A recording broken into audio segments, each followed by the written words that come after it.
Like it? Nice. Cool. In here.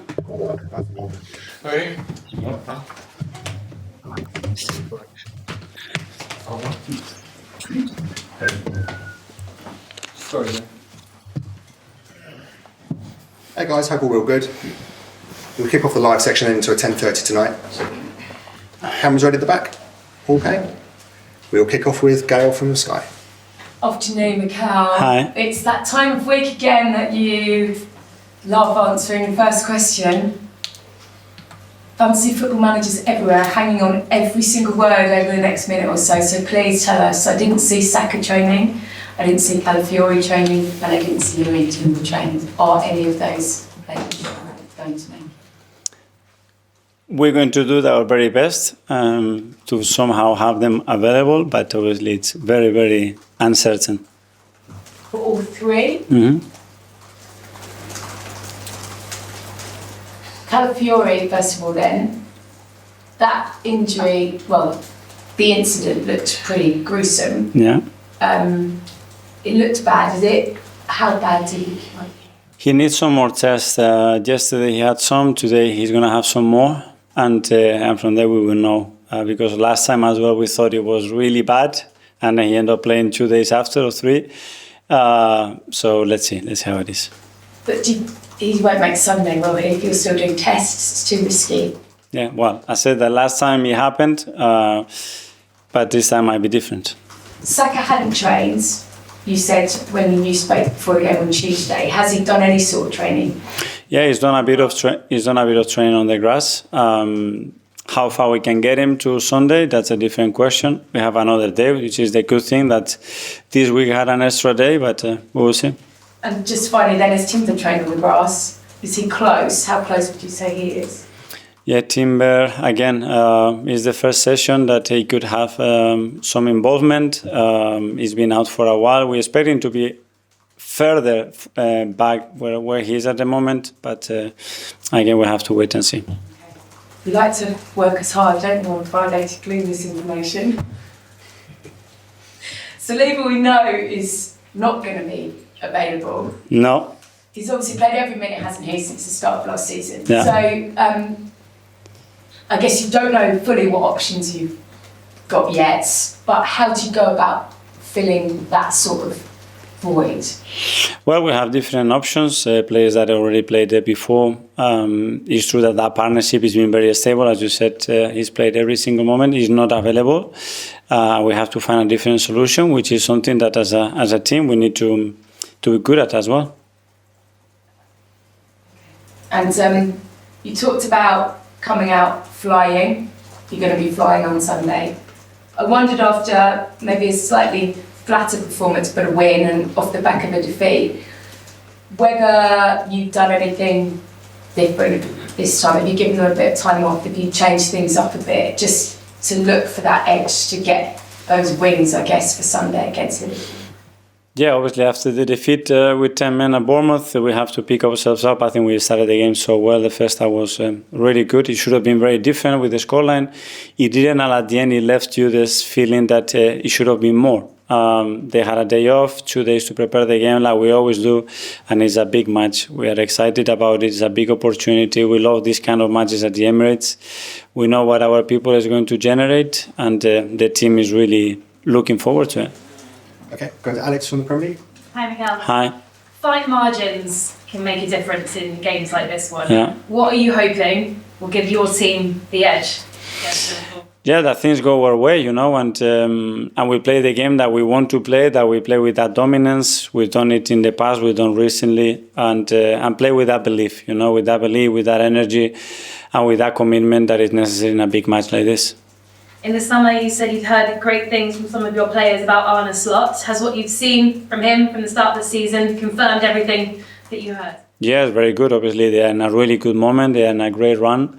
And you can see the touch that he's given to a team that was already very strong, but you can see his fingerprints on that team. You say the touch. What is the most dangerous thing about this Liverpool side, in your opinion? Where can they do the most damage? Well, it's a team that, for 9 years has been competing at the highest level in every competition. So they know how to compete. They know how to threat you when the ball is really far, when the ball is in the outside units especially. They have the individual quality to damage you. They are good on set pieces. So it's a team that for 9 years consistently has been there. That means that they are really good at everything that they do. It will be your sixth different back-line combination of the season. I know you have key players out, but how happy are you with strength and depth? And let's not forget an incredible keeper at the back. Yeah, well, obviously we had so much going on, especially on the back line the first few months of the season. We had to adapt to that. That's why we have as well some versatile players that has been really, really helpful. But ideally we will have other options as well and more consistency. But that's the situation that we have at the moment. Good luck. Thank you. Alex, BBC. Hi, Mikel.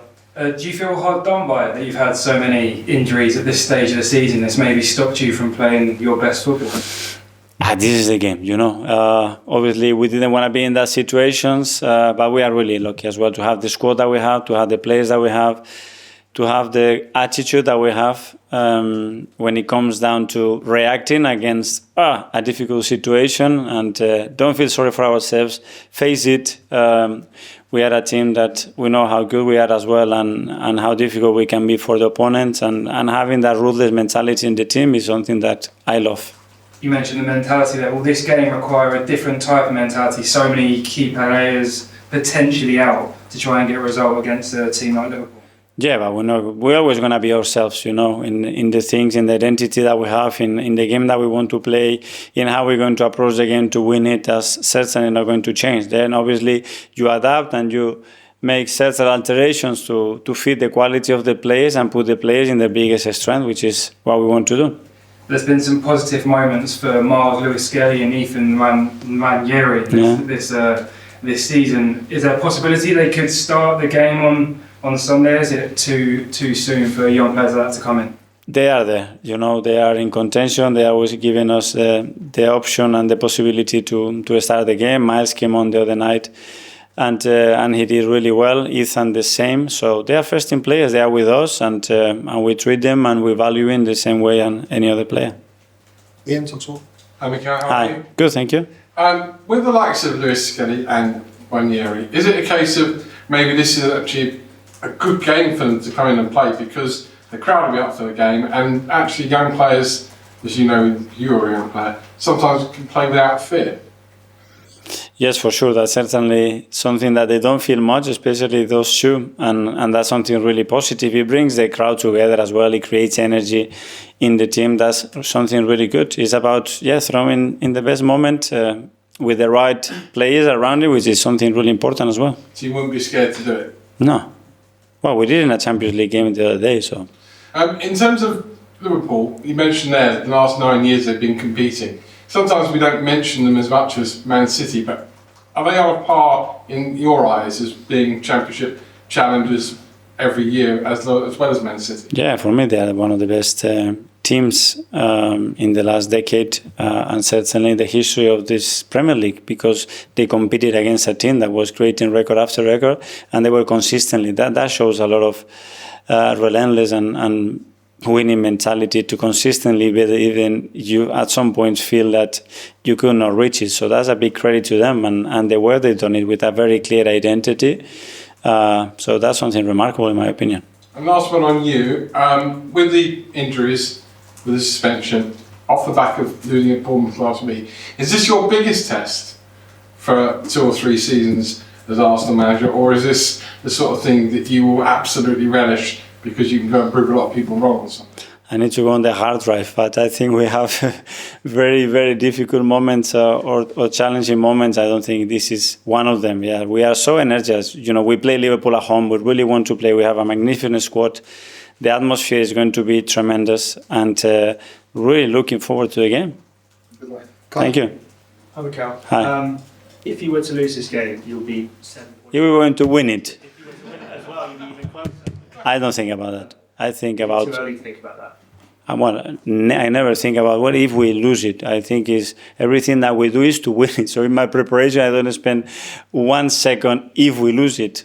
So it's about if we win it how convinced we are that we are going to win it, and how we're going to feel afterwards. Do you think about the title race at all? Because you mentioned Liverpool being as a challenger. Do you think about that? But I don't. When we won against Aston Villa, and everybody was already saying, well, if you lose this game, second game of the season, what's next? And then you have to go to City, and you have this and that. We cannot think like this in October.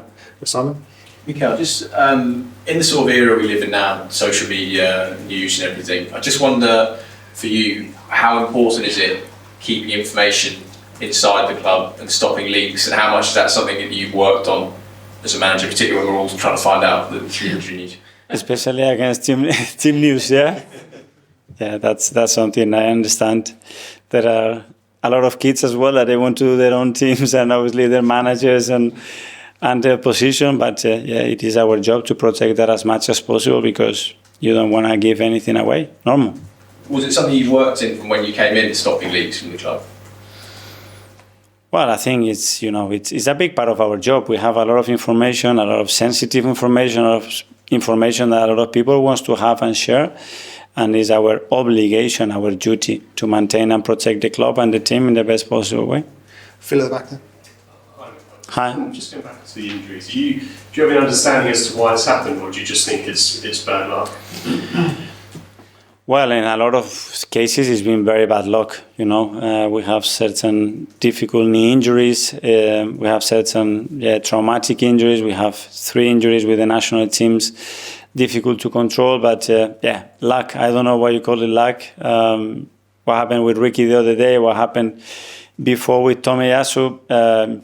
It can happen, but it's about how we react to that. We're not going to change it now. Just on Slot and how he started at Liverpool, were you surprised at how well he started it, the ground running? No, because obviously the team already, the infrastructure that they have, the team that they have, the individuals that they have, and because he's a really good manager, so he has inherited a team that is already very successful. And he's given it his touch to maintain that and to evolve in the direction that probably he believes is the right way to do it. So obviously from the beginning, when you look at that squad, you think they're going to be right in the mix. Okay, last couple in the live section first, James. Mikel, with the injuries you've got, I don't expect you to tell us, but do you know your team? As you sit there now, do you know your lineup? Till tomorrow now.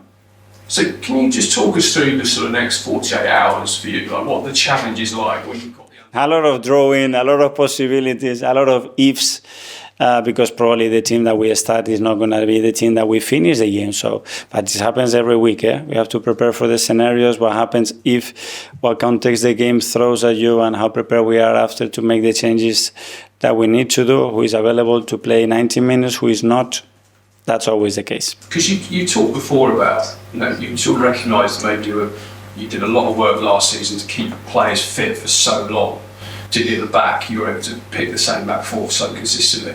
So did you sort of feel you prepared for this to some extent? You kind of knew this was coming at some point? Well, not that early in the season, and not in the manner that it has happened with a few players, but having the rest in the best possible physical condition, mental condition, something that obviously we put a lot of work into that because it's key, and then be the team prepared, because when that happens, you lose your captain. That's a big thing, Then you lose your central defender, you lose your fullback, you lose another fullback, you lose your striker, you lose a winger. But the team, the team has to have the resources. First of all, mentally to adapt to that, and then, maintain the same belief that even like this, we are a great team. James, CDS? Yeah. Mikel, talking about the injuries, the red cards, it seems like a lot of luck has broken against you this season. Given that, what have you learned about the character of your team, and maybe what has the team learned about its character? I love, watching people, watching individuals, watching teams react to that, and is it, but look at it, and I hate it. And I haven't seen the team once, I haven't seen the staff, I haven't seen upstairs, I haven't seen anybody talking about it.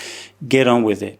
Get on with it, show your teeth. So how much you want it, that means opportunity for other people, that is opportunity for us as a team to rebel against certain situation. We need the crowd more, so on Sunday we need them even more.